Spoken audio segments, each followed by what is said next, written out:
Hey guys, it's me, Bernie Bear, and welcome back to the video. We got some pretty big news about the Fnaf movie. I'm joined by Callie. Let's just jump into it. So this news comes from Scott Cawthon himself on Reddit. Callie is leaving. Let's just jump into this. So, bad news about the Fnaf movie. Hi everyone. Before we get to the bad news concerning the state of the Fnaf movie, I wanted to share a brief history of the Fnaf movie's screenplay. It's been a long road, so let's take a look at some of the screenplays that have come and gone over the years in no particular order. Or feel free to skip to the end really quick to see the bad news and then come back and enjoy the list. Winky face. We're going to be going through all the screenplays. You can skip to the end if you want. Some of these came from big studios, some from big directors, some from me, and some from other hired writers. I gave the screenplays a name, and I'll include a brief synopsis as well as what ultimately led to each screenplay being rejected. First off, this is just so cool of Scott. First off, to give us news about the movie, because it hasn't been that long. He made a thing about it a little bit ago. But it's really nice of him to share some screenplays. So let's just get started. First, we've got the F screenplay. Basic setup. Group of teenage troublemakers break into Freddy's chaos ensues. Problems. Although a pretty basic setup, there were a lot of odd choices here, which only got weirder as the story continued. The story ended with our protagonist in a secret underground animatronic factory that was designing robots for the government. Verdict: what the heck? Strayed way too far from the source material tossed. I'm so glad he scrapped that. Like, I originally thought it was going to be about... The FNAF movie was going to be about a group of teenagers breaking their way into Freddy's and they have to survive the night. I didn't know that would lead to freaking animatronics being designed for the government. I'm so glad he scrapped that. That sounds terrible. The Plushies Take Manhattan screenplay. Basic setup, Plushies Take Manhattan. Problems, Plushies Take Manhattan. Verdict: burned with fire. Now, obviously, there are some joke screenplays in here. This one might be a reference to Scott in Space, which is nice. The Random Charlie screenplay. Basic setup. Charlie and friends sneak into Freddy's after hours to retrieve a lost toy. Problems. Although sharing names of familiar characters from the series, these characters had nothing to do with their game and book counterparts, so while featuring familiar elements of the games, it seemed too loosely based on the game and lost a lot of its impact because of it. Verdict: felt like a random bag of FNAF elements with no real stakes. Meh. I can understand this one. The Silver Eye screenplay. Basic setup. Kira and I both worked on 3 versions of a Silver Eye screenplay over the course of about a year, trying to find the right approach to the story from the first book. Problems. These were the first attempts I made myself to write a screenplay after realizing it was going to be too difficult to find someone else who understood the lore enough to do it. Unfortunately, it made these screenplays suffered greatly to inexperience at writing. Even Kira, with her writing experience, couldn't save them. Verdict: although these had some good elements, I ultimately decided to focus on making a screenplay from the games and not from the books. It would have been cool to see the original trilogy in book form. I'll say that. But, it's whatever. The Pawn Shop screenplay. Basic setup. A kid who watches after a pawn shop finds trouble when an animatronic is brought in. It turns out Freddy's had been robbed and the animatronics were taken to different locations for sale.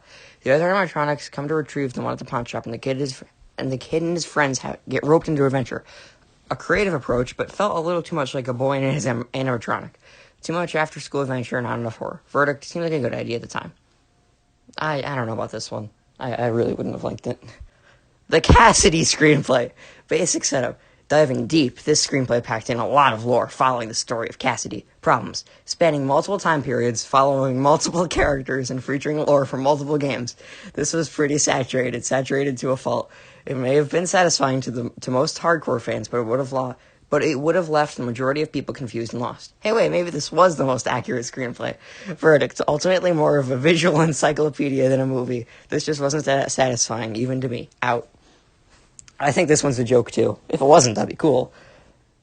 I guess Scott just confirmed Cassidy is a real character in FNAF, which is cool. But this one's funny. Although a movie on Cassidy wouldn't have been a bad idea, but whenever you hear the one he went with, it's going to sound 10 times better. The Misfits Kids screenplay. Basic setup. Single mom brings her kid into a new town. Kid finds Freddy's. Hilarity ensues. First off, hilarity. That's not what I want from a FNAF movie at all. Like, you can have small jokes, like how this location had some with exotic butters and casual bongos. But don't try and get comedy over quality. Problems. One of the problems in creating a modern-day story with an old Freddy's setting is finding a way to connect the protagonists to the restaurant, finding a reason for them to be there, finding a reason for them to stay. The problem here was that the reason for this kid to go to Freddy's and have misadventures was too contrived and too forced. Verdict. Not a bad setup, but it just didn't work. If I didn't care about the characters, then there's a good chance no one else will either pass. This was going to be the screenplay for a while because it didn't have any serious flaws. I ultimately just decided it wasn't good enough. I mean, this one sounds like it could be a Fazbear Fright story more than a movie, so I'm glad he scrapped it. The Ghost Trackers screenplay. Basic setup. A group of amateur ghost trackers sneak into an abandoned Freddy's. Problems. Although a very common sense setup for this sort of movie, the problem again arose about how to give these characters a connection to Freddy's. What ended up happening was too much of the story went into their own backstories and their own hardships, and it took the spotlight away from the story of Freddy's. Verdict.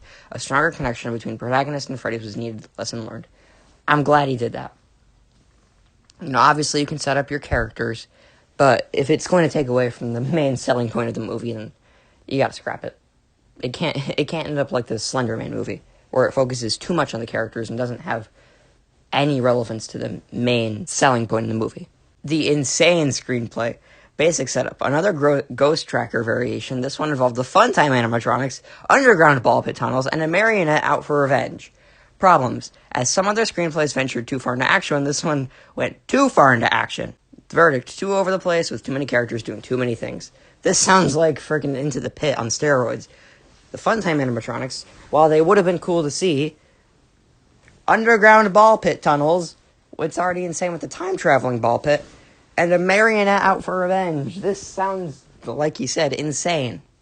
And finally, the last one.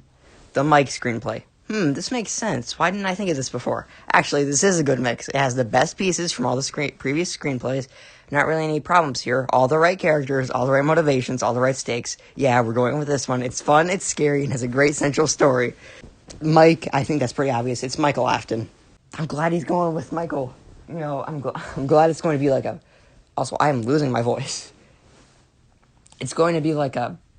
I don't know. I think it's going to be a movie representation of the films, which if that's it, that's going to be amazing. I'm looking forward to it, but let's finish this off.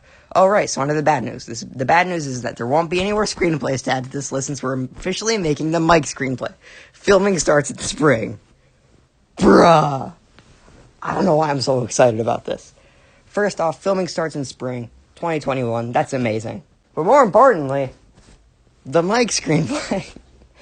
Dude, we're finally going to be able to see what Michael looks like, not in 8-bit form. Think it's going to be able to connect the bully in him, see if they're the same characters, which I think they are. I'm just really excited for this dude. If filming is going to start in 2021, spring 2021, that probably means we'll be getting the film late 2023. I don't think we're definitely not getting it in 2021 or 2022. I think somewhere in 2023, maybe really early 2024. But yeah, that's it for this movie news video, guys. Lots of great stuff we've covered. Just thank you, Scott, for posting all these screenplays.